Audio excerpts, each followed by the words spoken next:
Hey guys, I'm Patrick Hall, and Lee and I helped produce this tutorial with Mike Kelly. What you're about to watch is a free lesson from Mike Kelly's tutorial where art meets architecture 3, how to photograph hotels, resorts, and the business of commercial architectural photography. Unlike Mike's other tutorials, this is really catered more towards the hospitality market. Perhaps right now you're just photographing with a local real estate agent and you're getting really good, but if you want to move to that next tier and start shooting hospitality, which is going to be resorts and hotels, this is going to be the tutorial for you. If you enjoyed this free lesson and want to pick up the entire tutorial, use the discount code FREELESSON to save 15%, not just on Mike's tutorial, but anything else that you add in your cart on fstoppers.com/store. I hope you guys really enjoyed this lesson, and thanks for watching.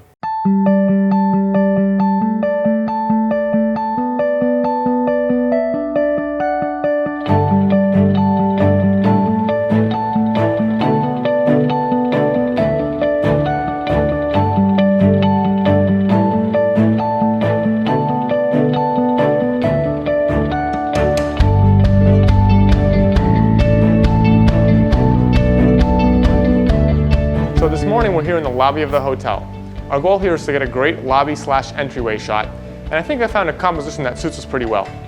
This is a pretty difficult shot to get, as with most hotels there's a lot of people coming in and out, there's a lot of foot traffic. So the issue that we're going to run into is we want to make this hotel look alive, but we don't want to have a huge line of people, we don't want to have random people coming in and out everywhere. What we want to do is have specific control over the models that we use, what they're wearing, what they're doing, etc. So it's going to be very tricky. As with other hotel shots, you can't really shut down a working hotel. You can't tell people coming in after a 6-hour flight from LA that they have to wait 20 minutes while we get the shots. So we've got to be very quick, we have to have minimal impact on the operations of the hotel, and we still have to have control over the entire scene. That being said, let's talk a little bit about my composition. So a shot like this, I don't want it to be completely empty. I want to have some kind of life, some kind of activity in the shot. Otherwise, it starts to feel a little bit apocalyptic when there's a completely barren and empty atrium/check-in reception area of the hotel. So before I settled on this final composition, I walked around and took some handheld photos to kind of think about what I wanted to do. As you can see from most of these shots, some of them you can't see the ocean, some of them have a bit funky decor going on, some of them have giant desks right in the foreground, or some of them feel very, very empty and stark. I like this composition because, again, it's a one-point perspective that's got great leading lines. We see the reception desk, we see the character of the interior of the hotel, and at the very end of the shot, in the background, we get the nice blue horizon line of the ocean. So I think this shot from this location does a great job of summing up the mood and the feel of what you get as soon as you walk into this hotel. So I've settled on using a 24mm lens with a 1.4 extender. This is a bit longer than I normally shoot for a hotel, but what I want to do is I want to bring that ocean view, I want to make it feel closer to the camera than it actually is. So I'm going to shoot a little bit longer rather than shooting super wide at 17 or 24. Like I said, I've gone to about 35mm with that extender on, which is going to kind of make that scene feel a bit tighter, bring that ocean view a little bit closer, going to make everything feel a bit larger than life. This is going to be similar to most other hotel staging in that we want to make sure everything's nice and perfect and lined up and clean. However, we do have, again, paying guests coming in. They have every right in the world to sit down. You've got to really kind of take this piece by piece rather than staging the entire scene at once. I've opted to just shoot this one piece at a time. So I'm going to shoot the background, then I'm going to shoot the midground, then I'm going to shoot the foreground, and that will minimize the complexity of having people walk in and out constantly. This shot was made much more complicated by the fact that it was imperative that I caught that ocean view. Usually when I'm shooting a hotel lobby, I'll shoot it at like midnight or 2 or 3 in the morning when there's almost no activity in the hotel, and it's much easier to pull this off.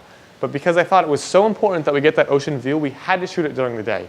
I've opted to do this during the morning hours, which there's not so much activity going on. Most people that are going to check out have already checked out. And most people that are going to check in are going to do so around 2 or 3 in the afternoon. So this is, again, a mid-morning shot. It's about 11 o'clock right now. And I would highly suggest that you plan around a slower time of day to do this shot. So in the background, mostly what I want to do is clean the scene up and make it read a little bit better. There were a few plants that looked a little bit saggy and dead that I just got rid of and replaced them with a new plant.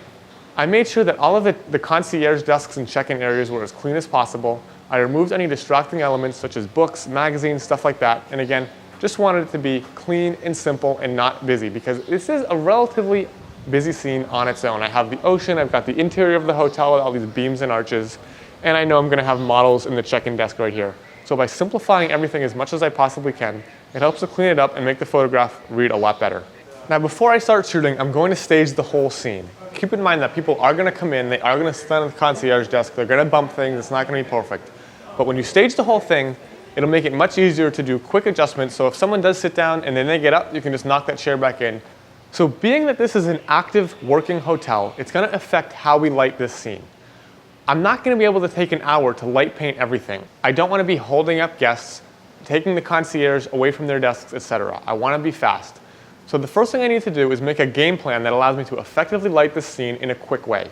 What I'm going to do is bounce flash in each individual area and then composite that all together. And this is going to let me do it very quickly on site. It might take a bit of work in post, but it's going to be much faster to light it like that rather than light paint everything and take an hour lighting each zone. The first thing I'm going to do is I'm going to expose for the windows to remove some of that bloom that comes in from those overexposed highlighted areas. So I'm going to increase my shutter speed to get it at least in the ballpark, and I'm going to zoom in on my camera on my iPad and make sure that those window frames are nice and crisp, especially around the view. Remember guys, if you go over 1/160th or 1/200th of a second, you're going to start to run into sync problems. Your shutter is going to cast a black shadow on your sensor from your flash, and you don't want to have that, so keep in mind you can also use your aperture to block some of that light and remove the bloom. If you need to kill more ambient, you can, again, make your aperture a little bit smaller, go up to f11, f13, and that'll have the same effect. So now let's grab a flash and start lighting this room up piece by piece. So what I'm going to use to light this is the ProPhoto D1. It's got 1,000 watts compared to the 500 of the B1, which is going to give me a stop of extra light. And I'm going to want that extra power because it's a very large room and I'm trying to light a bit of extra area. And as you can see from my first attempt using the D1, the light does not match the interior ambient light, so I'm going to have to add a gel to make those colors consistent. I've chosen a 1/4 CTO just to warm this light up just a little bit to pull some of that blue out and make everything more consistent. So we had a window of about 2 or 3 minutes where nobody walked through the frame. We were able to light up this corner of the room pretty quickly. All I'm doing is bouncing this light into the ceiling. I'm not going to get too fancy with the light. I want a nice, even, soft coverage because, like I said, I don't have 20 minutes to spend fiddling with modifiers and light painting to make this shot. Because that area of the scene is so far away, I don't need to be extremely perfect with the light. I'm actually out of the frame, bouncing it into the scene from the side, which is going to give a little bit of direction. Again, I don't want to flatten that out, but the added benefit is that I'm hidden and it'll be very easy to composite in that one section later. Because we've exposed for the window and knocked down that interior ambient light so much, it's going to be pretty easy to determine the correct flash power. I want as much light as possible, and instantly I can see that the interior looks very well lit in relation to the exterior. Now that we have our scene lit, it's time to add a little bit of life to this scene. As I mentioned, I wanted to get some models, have them checking in, and make this feel like it was a working hotel, not this sterile, empty photograph. So what I did was I worked with my contact at the hotel to grab a few people who were working down the hallway. Now we didn't have complete control over this, and it was more of an educational thing. So these are not wardrobed, these are just regular people that we grabbed who we thought would look the part. We also grabbed some of our luggage to stage the scene a bit and make it more realistic. We also had a great hotel employee who volunteered to stand in behind the check-in desk and hand over some keys, again, to make it more realistic and make it look like we had just put the camera here to catch a perfect moment. Now, if this were a higher-end $30,000 or $35,000 job, you'd probably have a designated wardrobe stylist. They would take care of all the details of clothing, of luggage, of styling. But for this, I just wanted to show you the concept, so I didn't pay too much attention to it. You'd also probably have to sit down with your client and hire some models with a specific look for the feel you're going for. So before we waste the time of our models, because again, they are employees of the hotel, they work here, I don't want to take them from their desk for an hour, I'm going to grab some stand-ins, just going to be our crew, and they're going to kind of be a practice run for when the real models get here. So I'll set the lighting, the staging, everything, so that when the real models do show up, I'm only going to have them for 2 or 3 minutes, and it's going to be minimal impact on their day. They can get in and out. It'll be super easy. Now, for this first shot with our stand-ins, you can see everything's a little bit dull. I do want to add a little bit of snap and zing to this. This is going to be a pretty easy decision for me. There's a window right here, kind of casting some soft light on the foreground of the scene. All I'm going to do is I'm going to replicate that. Again, I don't want to fight the natural light. I'm going to add an umbrella over there, which is just going to send some clean, snappy light onto our models. It's going to give them a little bit of color, a little bit of detail. Pretty simple lighting, don't need to go crazy. To match the rest of our lighting, I'm going to also put a 1/4 CTO on that to make everything consistent. So now you can see we've got pretty good lighting on our stand-ins. We can easily throw our models in there and get them in and out in a couple minutes. So posing the models wasn't too difficult or complicated. I wanted it to feel natural. I told them to act like they were just checking in at the hotel, they had their luggage, and I had the check-in employee hand them a room key a few times back and forth just to get the feel of how things would go. It's pretty straightforward. I didn't need to go nuts. I just wanted to fill up that part of the scene and bring a little bit of interest to that check-in desk, which is pretty empty without any people there. So we are almost done with the shot. I've got all my people, all my lighting. It was pretty simple from a lighting standpoint. The only complicated thing was making sure that there were no people in the shot that we didn't explicitly want there. So take your time, have some patience. This might take an hour or two before you get every part of your scene with no people in it. So we're almost done, and there's one more trick that I want to show you for this shot. If you'll see in the background, there's a few pillars obstructing that ocean view. I want to drive home the point that this hotel is right on the ocean and that you can see it very clearly from the check-in. So what I'm going to do is show you a method to easily remove those pillars in post, something that would be impossible to just clone out. So what we're going to do is we're going to take my B camera, we're going to go over to another spot in the lobby where there's a clear view of that ocean, take a picture, and then in Photoshop, skew it in and hide those pillars. Now, some people may question the ethics of this, but you have to keep in mind how this picture is being used. If this were a real estate photo, for example, I don't think that kind of thing would fly. But since this is a hotel and it's an advertising usage, and because when you do walk in, you do get a bright, clear view of that ocean, I really have no problem pulling out a couple pillars to clean up this shot. Now, if you remember when we were shooting the room, I wouldn't want to add or remove something that the customer would expect to be in the room. But for this shot, it's not really something that someone's going to complain about on TripAdvisor or Yelp or whatever. But this is something that is clearly visible from different spots in the lobby. I just want to remove some of those pillars in this one spot and unobstruct the view. Now that we have all these pieces, let's go into Photoshop and put it together.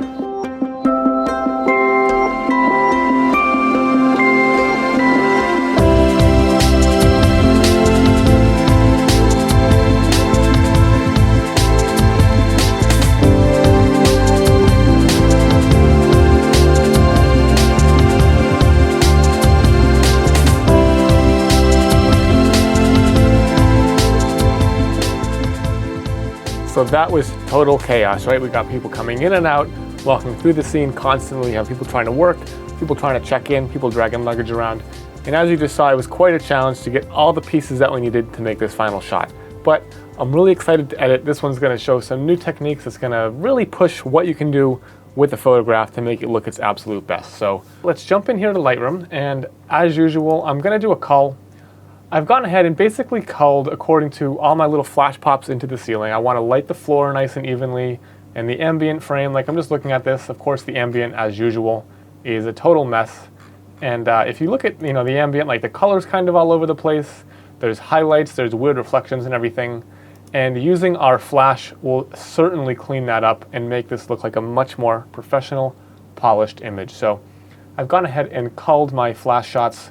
What I've done here is I've just tried to make sure that for each flash pop, I'm getting something out of it, so to say. So what I'm looking for is, I want to make sure I have like a clean area of floor with no reflections of humans in them. Me and my assistant make sure we're hidden.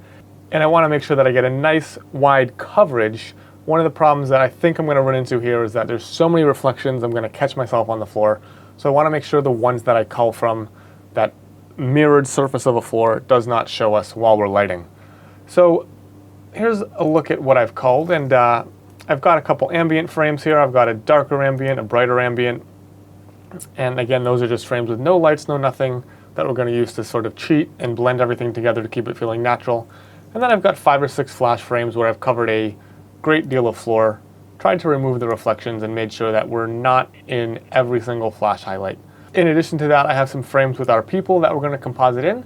And finally, I have a couple shots that I took off of the opposite balcony, which is basically somewhere out here, looking towards the ocean, that we're going to use to remove these big giant pillars and replace our view and get a really spectacular ocean view and really take this shot up a notch from just kind of a bland, somewhat dated hotel interior to something that really looks kick-ass. So let's take these photos.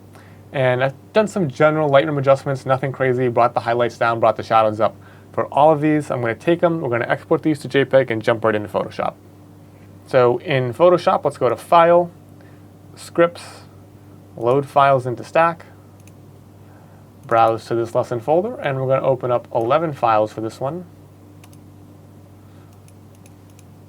And what we should be greeted with is something like this. Let's go ahead and turn off all the layers that we're not going to use. And we'll start with our 2 ambient layers. What I'm going to start with is number 11, that is that dark ambient exposure, because again, I want to build those brighter flash pops on top of that. And I'm just going to start on number 9 here, and I'm going to go to add a new layer mask, Alt-click, fill it with black, take my brush, set the blend mode to lighten. And I'm just going to paint in some of that brighter sitting area.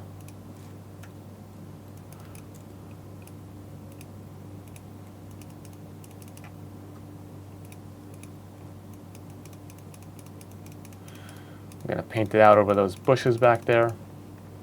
So something like that. And then we'll go to number 8. Sort of that transitional floor area there. Same story, set the blend mode to lighten. And using a big soft brush, paint in some of that floor. Of course, be careful to miss Adam's converse over there.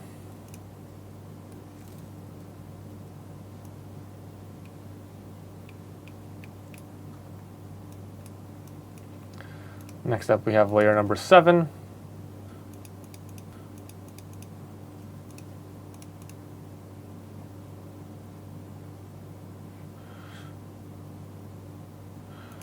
And number 6, Alt-click, got a black layer mask, set the blend mode to lighten, take your brush, paint it in. This one I might want to change the blend mode to normal on. Let's see. Or do I want to leave it in lighten? Yeah, there's a little funky transition down here in lighten blend mode, so I'm going to leave that in normal. And just be a little carefuler with my blend.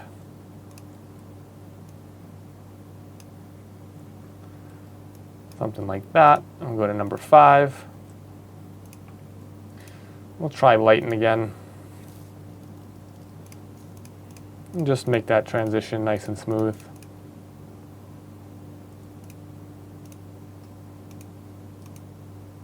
Obviously, I don't want to paint in any of that reflection. So I'm just going to use this to kind of blend in that floor area, make it feel nice and natural.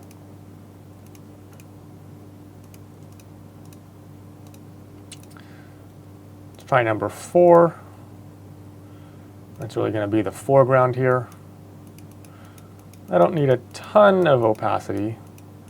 I don't want to make it too bright. Make those chairs look real nice. I'll try lighten blend mode here. See what that changes. Yeah, that's nice. That kind of makes sure that I don't pick up Adam's feet, which is nice. Right there. Just a little bit.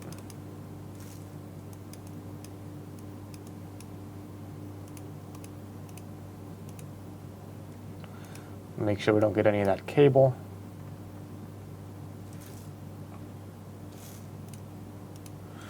And we'll go a little brighter in the foreground here.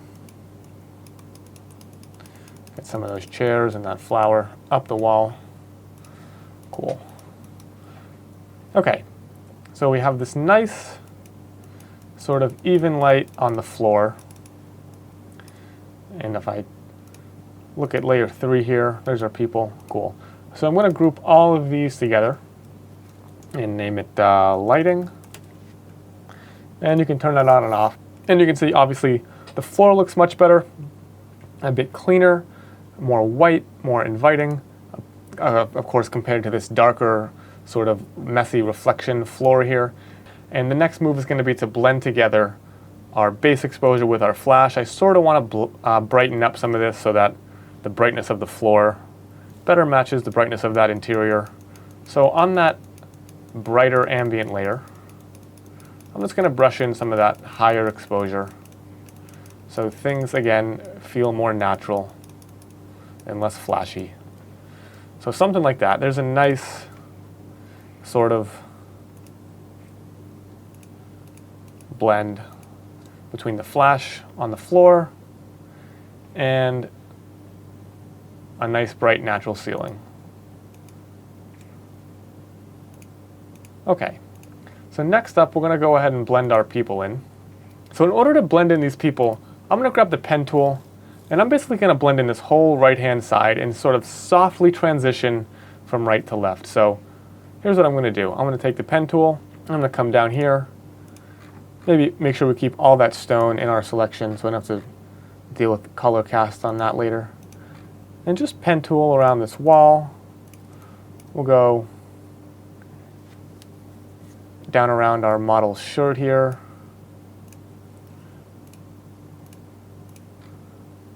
And you don't need to be super precise, but you should be fairly accurate.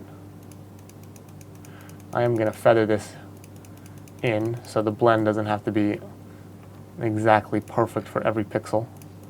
Something like that. And then I'll go up her hand here.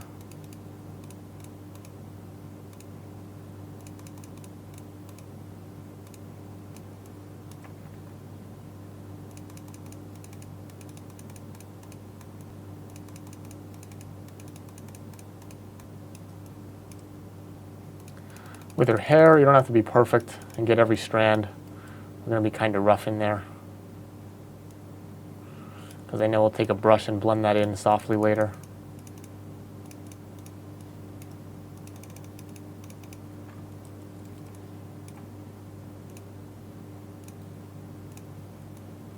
We'll go right down around the luggage.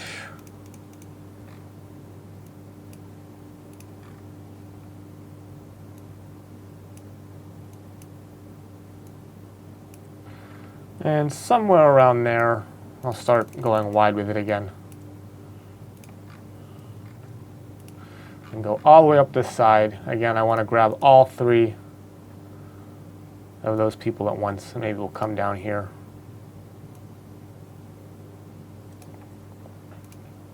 All right, so there's our path. Let's go ahead and hit Command Enter or Control Enter and activate our selection. I'm going to go Shift F6, feather that all by 1 pixel, and I'm just going to add a layer mask to that. And what's going to happen is you'll see our people get dropped right in.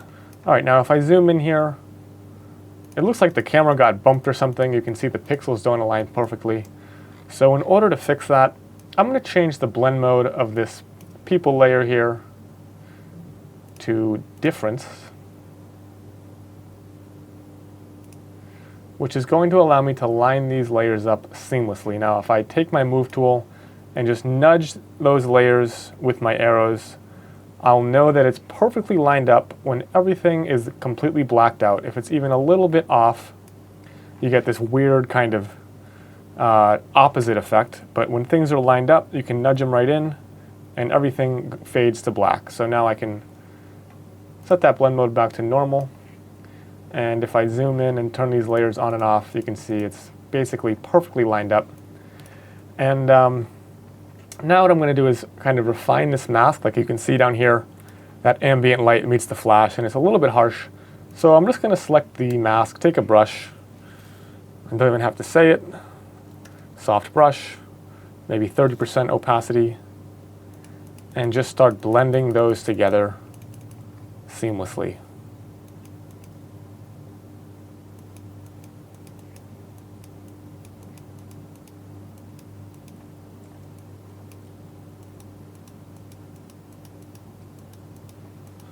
Something like that. Okay, so behind her luggage here is a flashed area that I do want to reveal in this mask. So I'm just going to cut out this little loop down here around her hand.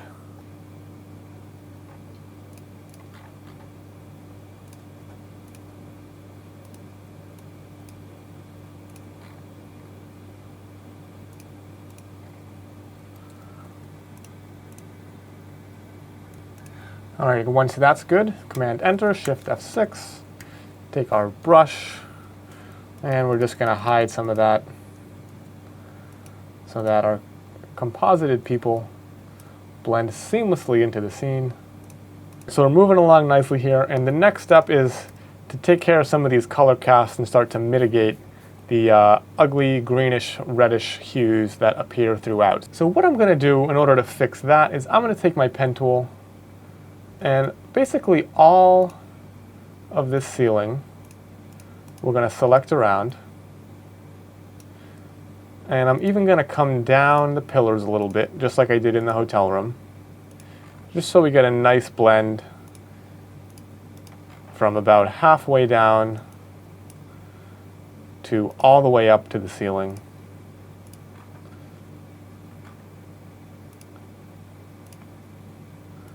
And we're going to suck out some of that ugly greenish red from these walls and just clean the picture up, give it kind of a squeaky clean feel. Again, I don't want to completely suck out all the warmth because we do have these nice tungsten lights And I do like some warmth in my shots in general. So I'm gonna leave the floor kind of untouched. Obviously you wanna leave the woods untouched. But the pillars, the ceiling, all that can be selected. And we're just gonna suck out some of those funky colors. Like, look at this, there's like a yellow to a red to a green to a purple. It's all over the place. Light comes in from this window, hits these chairs, bounces up, hits the floor, bounces up. We want to clean that up. I'll make sure to get over here as well.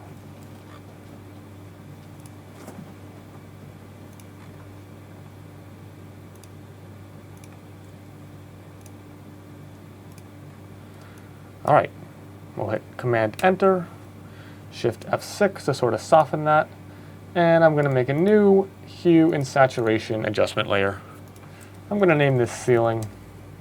And you guessed it, I'm gonna grab my hand tool and just suck out some of those ugly greens and suck out those ugly reds as well. Now you can see I start to get this like weird whitish ceiling and this warm lower interior. So on this mask where I have these hard edges where those pillars come down from the ceiling, I'm gonna take my brush and I'm just gonna softly blend that together. Make things feel a bit more believable in terms of that transition from warmth to whiteness.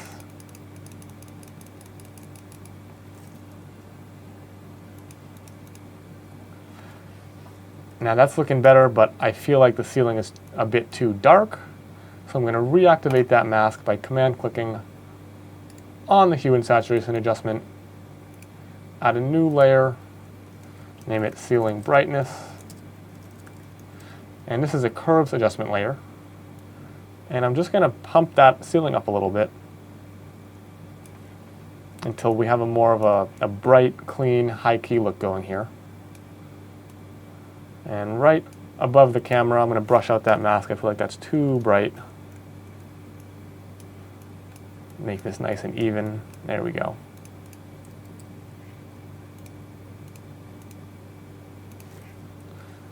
There's like a little line over here. Let's go ahead and knock that out.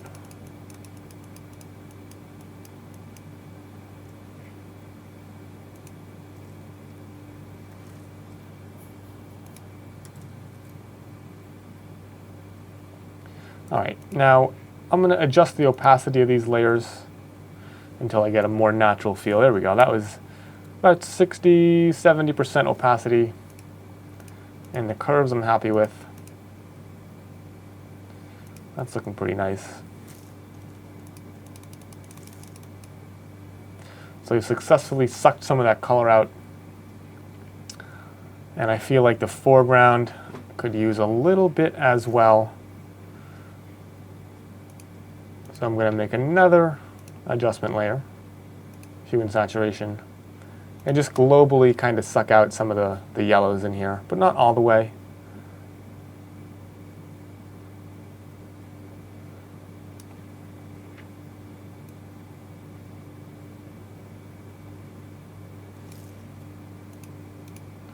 Something like that.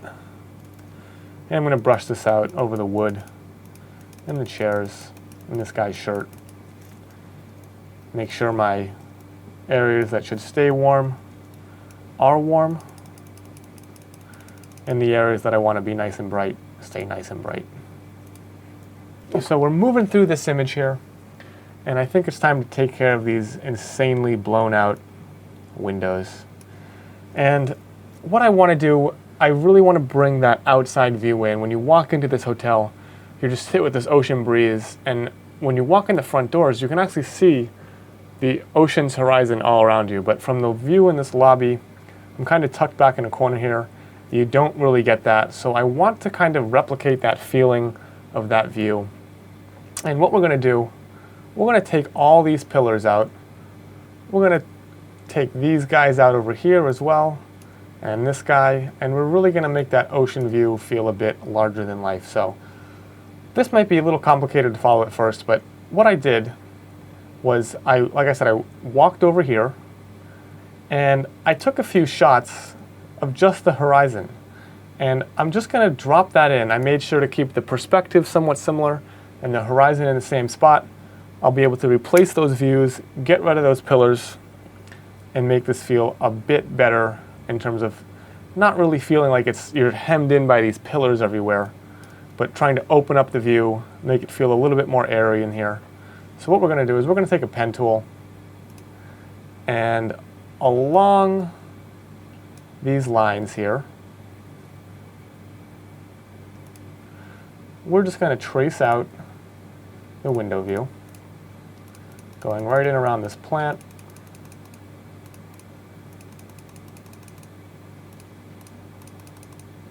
After I've got my selection here, I'm going to make a new group and call it window replacement.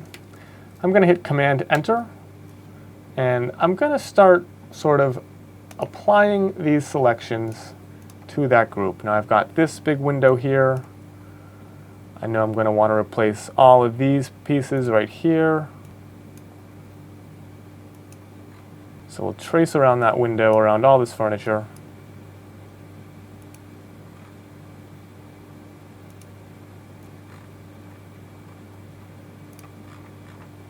And lastly, I know we're going to want to take care of this over here. So the same thing, follow that roof line.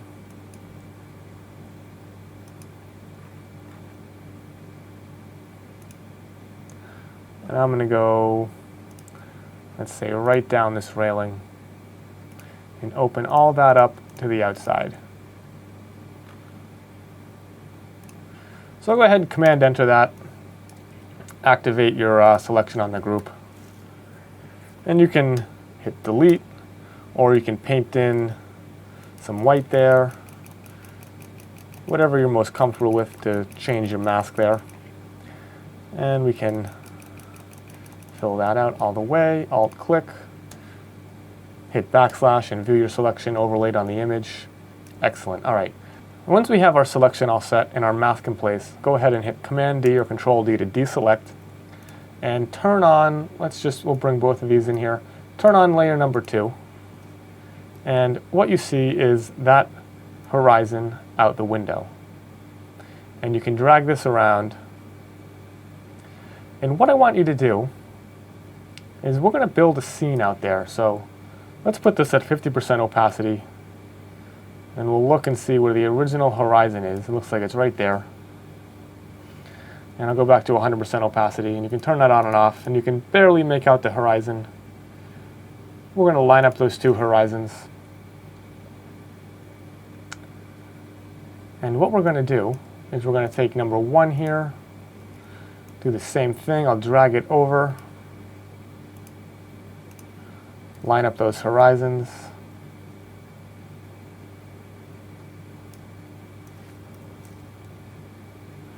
Add a mask, I'll paint it out, preserve our original view out there, and our nice palm tree. And I'm going to duplicate number 1 here. I'm going to move that over a little more, get me some nice blue ocean out there, and just continue hiding that excess. All right. So now this still looks super fake, but we're going to make it look perfect in a minute.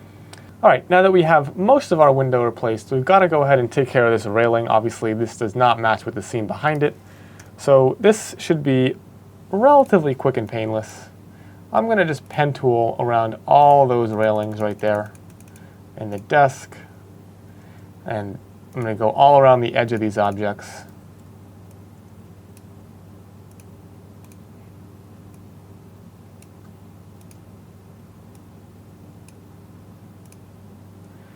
Make sure to come down here.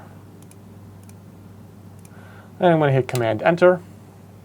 And on that window replacement mask here, on the group itself, I'm going to take a white brush and paint in all of that mask, making sure to reveal it.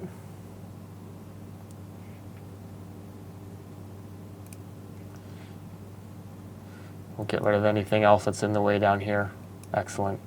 All right, and now what I'm going to do is, again, on this mask, If you turn the group off, you can see where those layers are. So what we're going to do, we're going to go ahead and turn off the layers underneath the mask. And I'll hit backslash so I can actually see what I'm doing.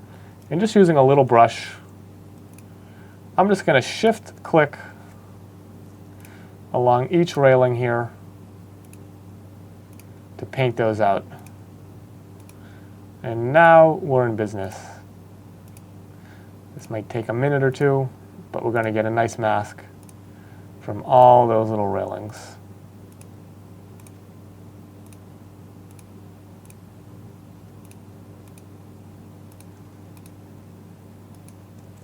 All right, we've got our mask completed. Let's go ahead and turn all those layers back on. And now you can see, with some exception, we have successfully replaced the view through the railing.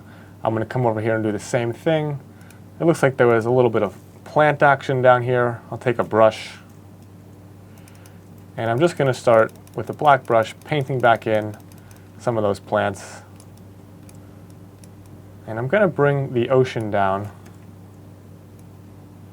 So it just goes around the edges of those plants. I'll make the brush nice and soft, sort of cover our tracks in between. And we're going to make this blend a bit more seamless in just a minute.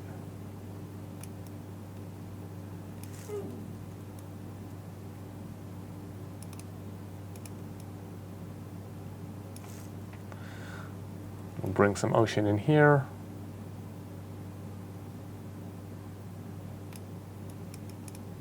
Now you'll notice the original exterior is way, way brighter than the interior. So what we're going to have to do to make this realistic is brighten that exterior. And I think you guys already know what I'm going to do. I'm going to add a curves layer in here. And we're going to just bump up that entire exterior so that it looks brighter out there than it is inside. Now obviously I just killed our nice blue sky. So I'm going to take a big soft brush and I'm going to paint out that curves adjustment so we get some of that sky back. We just get a little bit of color out there. Something like that. All right, now our transition is looking a bit better, especially down in those bright areas.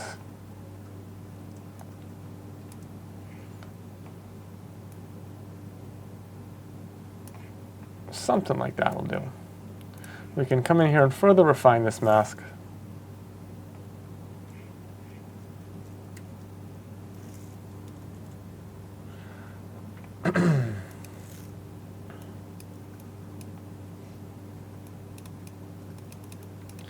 Just using the brush to make it perfect. There we go. This is 100%. So we'll zoom in here, and I'm going to gently sort of brush in some more ocean in these reflections. Again, to kind of tame this. Make it feel more natural. Better sell that compositing. All right, so our window's looking decent. I'm going to make a new layer on top of that, and there's a few things I want to clean up. Like this railing, for instance, looks a little fuzzy. Let's knock some of that out. I'm just going to take a brush, sample that railing color, and at like 30% opacity. Just sort of get rid of some of that halo-y fuzziness.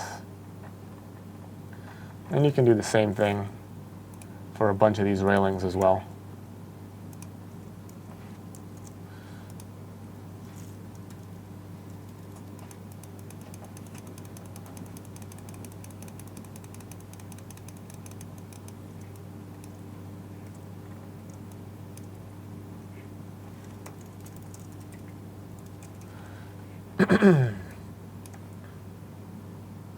All right, so the windows look good. It still looks fake because I haven't taken care of the ceiling. And just like you've seen me do many times before, I'm going to pen tool this entire ceiling.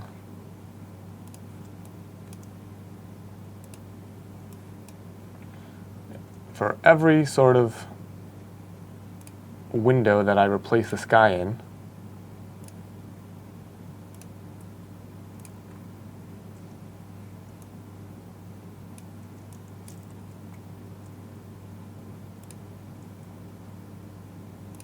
Once I have that selection from the pen tool, I'm going to make a new layer. I'm going to call it Ceiling Fix.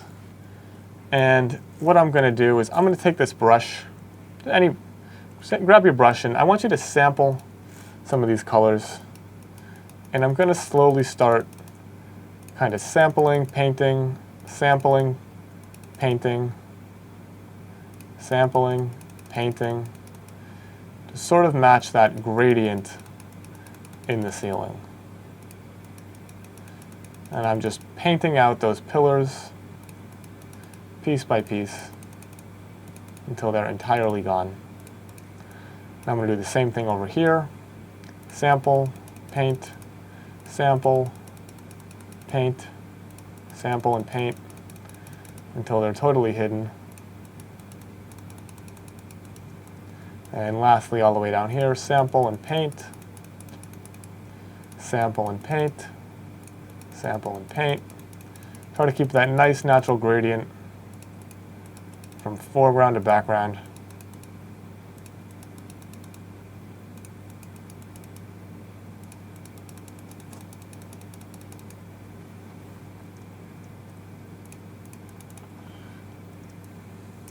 All right, once you've got that, take this whole ceiling fix layer and go to Filter, Add Noise. Add like 2 pixels, 2% worth of noise. And I'm going to add a curves layer to this ceiling fix layer. And I'm sort of going to darken it a little bit.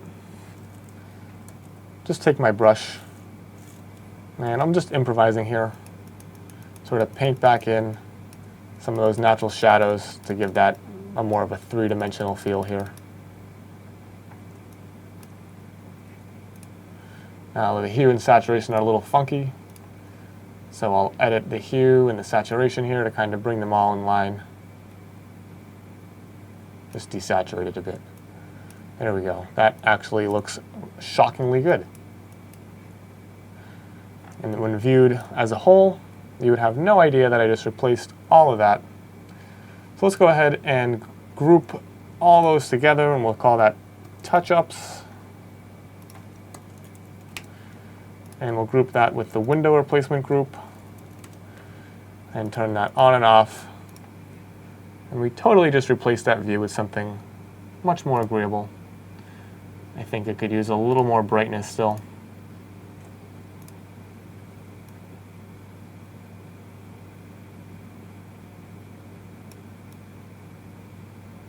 To make it feel a bit more natural. There we go. So there we have our windows fixed. I'm going to just take care of this little thing up here. I'm going to go in my touch-ups folder, make a quick selection.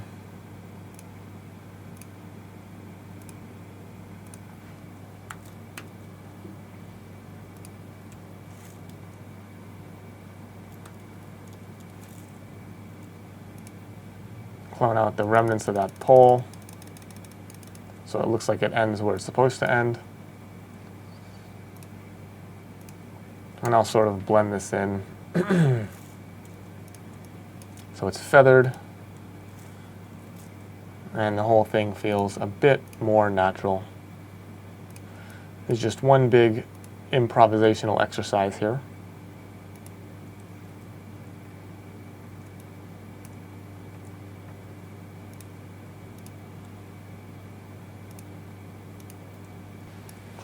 Just kind of feathering that edge, make it feel less sharp and jaggy.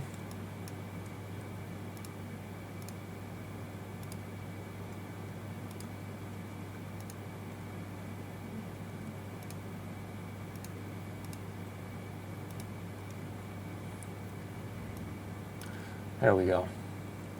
So just to finish up these windows out here, I'm going to bring a ruler down. I'm going to make sure that horizon is perfectly even all the way across the frame. So each of these window layers I can just sort of nudge into place.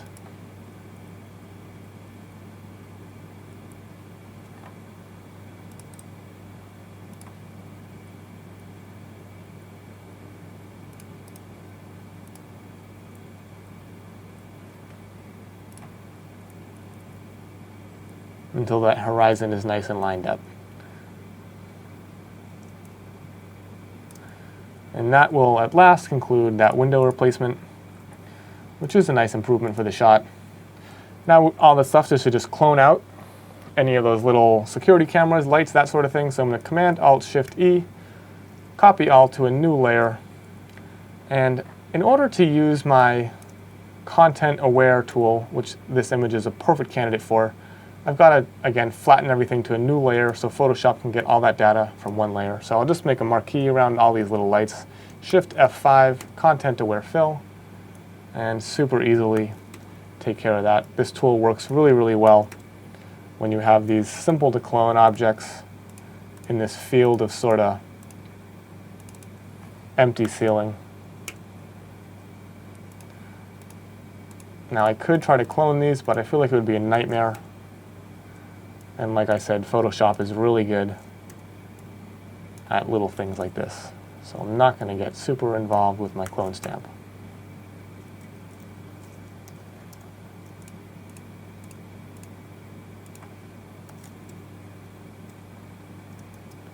All right, the last thing I want to take care of is all these burnt out light bulbs.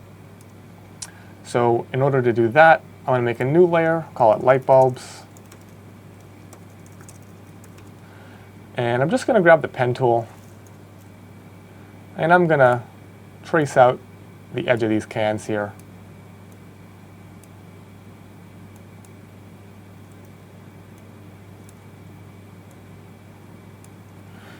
Hit Command-Enter, Shift-F6, and I'm going to grab my gradient tool and pick a nice warm orange and drag that gradient from left to right. I'm trying to approximate the gradient in this real light here. Something like that. And let's put the opacity at like 90% so you can see some of the detail in there. I'm going to do the same thing on all these lights down here.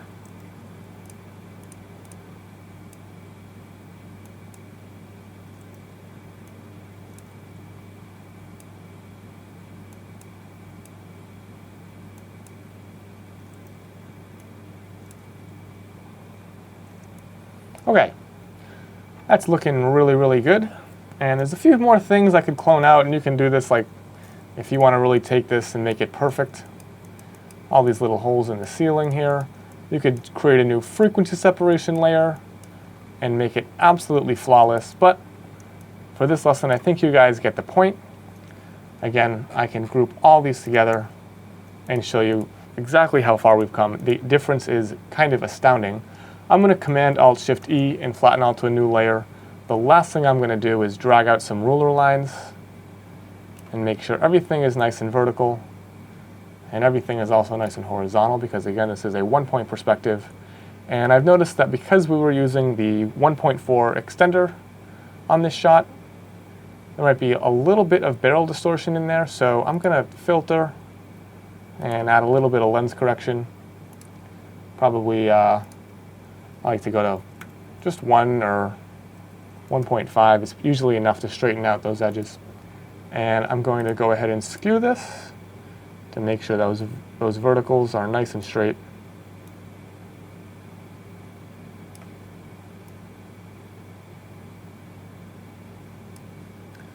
Same on the right-hand side over here. All right, that's looking pretty good. I'm going to hit Enter and confirm those changes. And again, going to go ahead and save this as our final lobby and do some quick edits in Lightroom, but for the most part, this is pretty much done. So this shot obviously had a lot of work put into it between the models and the staging and moving everything around and even replacing that window. And This is definitely a more illustrative kind of approach, and I wouldn't really want to do this for something like an architectural shoot where we're supposed to be a bit more truthful and faithful to what is actually in front of the camera. But for an advertising usage, where we're trying to communicate clearly and simply a product which is being advertised, for example, a hotel near the ocean, I don't have so much of a problem with sort of embellishing the truth. I don't feel like this is a dishonest image by any means. I feel like this is, again, it's showing the viewer how close the hotel really is to the ocean. It's more in line with the feel that you have when you're in the space. When you're using a wide-angle lens, you tend to diminish that view out the window.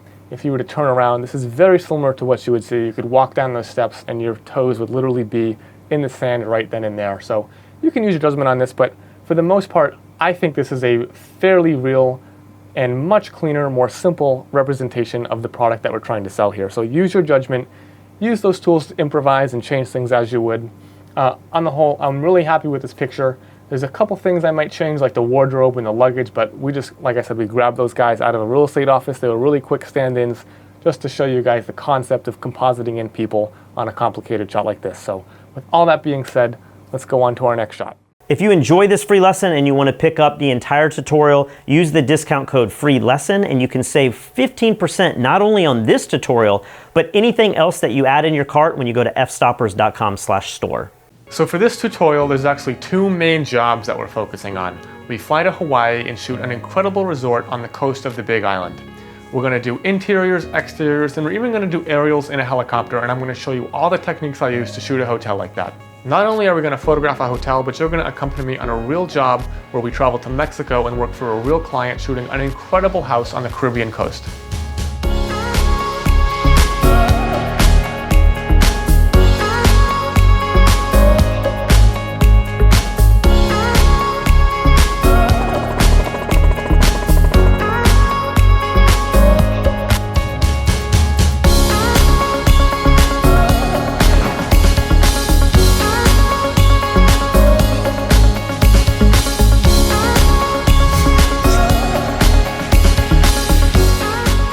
Where Art Meets Architecture 1 and 2 basically covered architectural photography and real estate photography.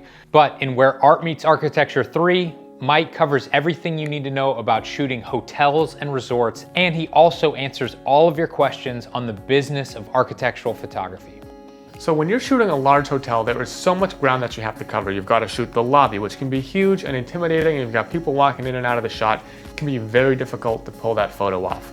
You've got to shoot the amenities, you've got to shoot the pool, you've got to shoot the beach. You've got to shoot all the different room types, and you have to shoot the restaurants, and you have to shoot the conference center. And depending on the size of the hotel, this could be upward of 10, 15, 20, 30, 50 shots even. With so much ground to cover, these jobs can take a ton of time. We're going to walk you through step by step how we shoot all the different room types so you'll better understand how to photograph an entire hotel from the ground up. So when we first came into this room, and I was trying to find the right composition, the closet door here, there's actually 4 of them. We took 2 or 3 of them out.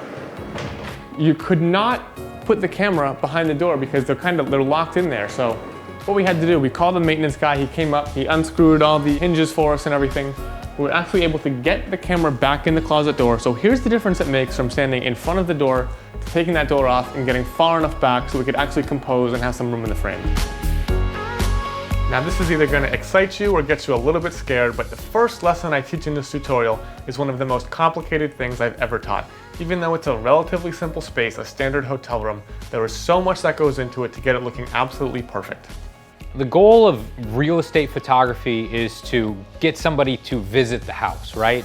If you take it to the next step and you think about high-end architectural photography, maybe you're trying to show off a portfolio if you're an architect or something like that. But with hospitality, these photos are what sell the room. It's what sells the hotel. And when somebody's checking online to decide if they want to stay at this hotel or another hotel, your picture is the only thing standing in their way. And so that's why these hotels have so much money to spend, but at the same time, their expectations are so high. Every single one of these photos has to be flawless. And in order to replicate this piece right here, I'd have to jump all the way up. And if I start cloning that, it's not going to match up. Like, look at the difference in size between those diamonds. So what we're going to do is we're going to use the vanishing point clone tool. You can sample this pattern from, say, the left or the right around it, and Photoshop will automatically use an algorithm to shift those pixels so that when I sample this and move it over, it's going to perfectly line up in the center, and I can easily clone out that stain in the middle of the carpet. One area of photography I think a lot of photographers really want to know more about is the business of photography, and I'm excited that Mike Kelly goes into in-depth detail on how he makes a living doing this photography, and this is by far the most extensive business section we've ever released. So I have different ways of bidding on different jobs. Now I have architecture clients that might take one day, I have some interior design clients who just might take one day, but then say we get a really big fish, someone that I would really love to work for, there's a lot of money on the line and there's a lot at stake. Well, I'm going to show you exactly how I put together quotes for all those different clients, from the simple day rate architectural jobs all the way up to hotels, resorts, and advertising work.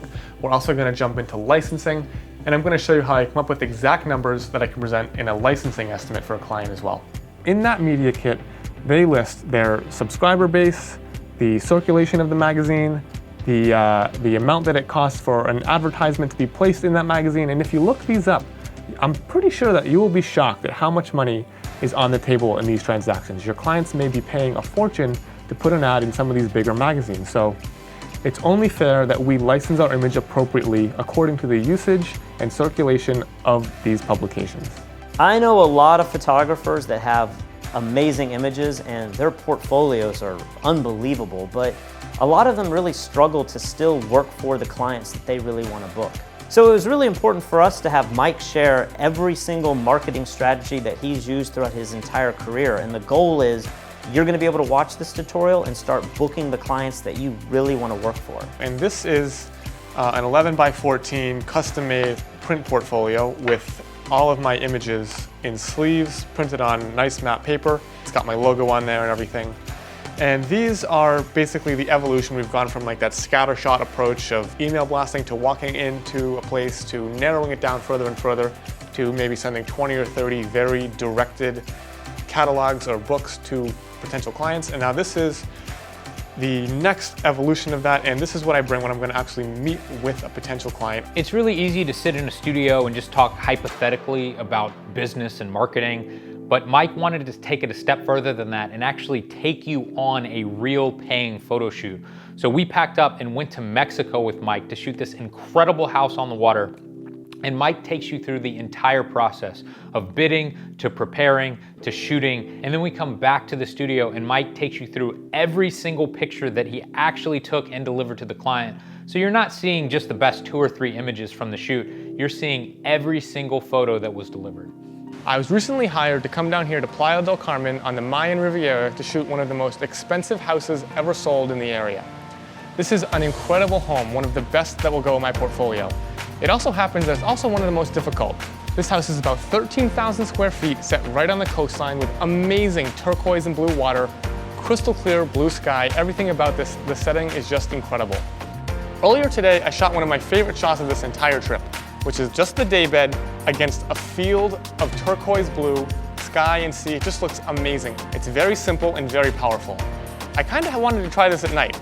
So we had the idea to come up here and shoot it under the stars and see how that would look. And our first attempts were a pretty dismal failure until we thought, what happens if we had this scene lit only by the stars and light reflecting off the clouds?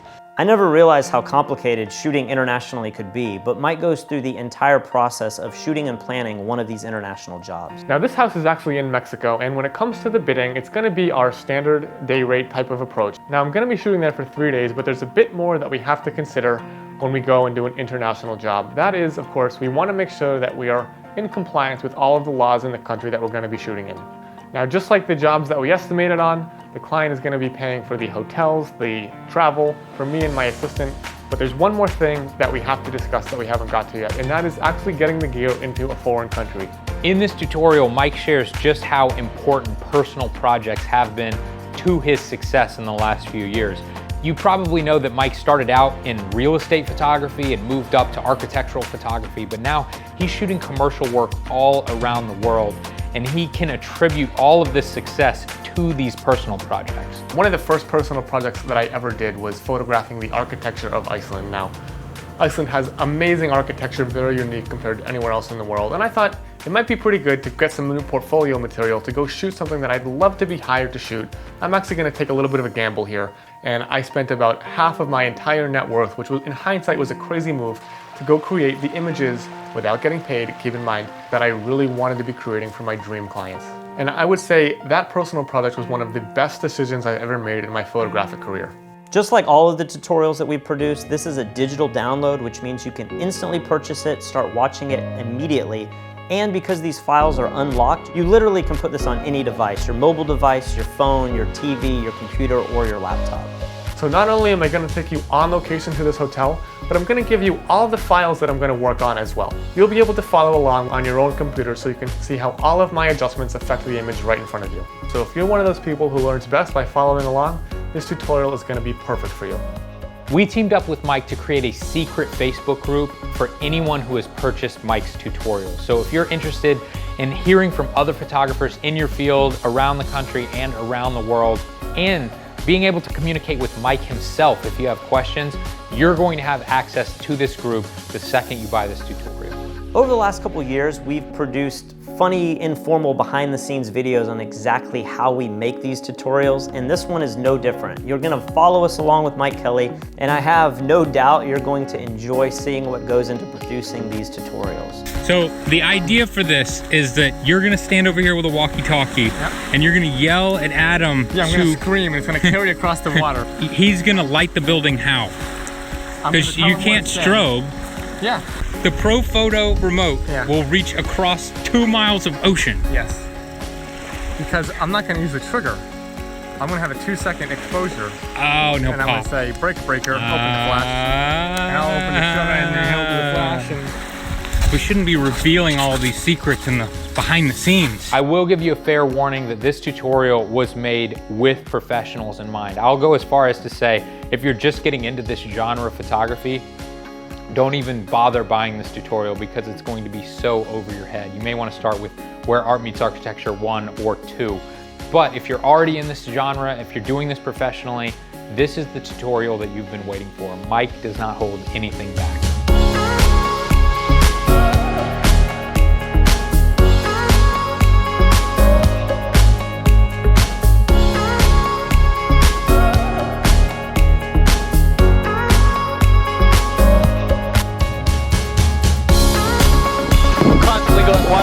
Wide and tight, back and forth. Never take your head out of the camera.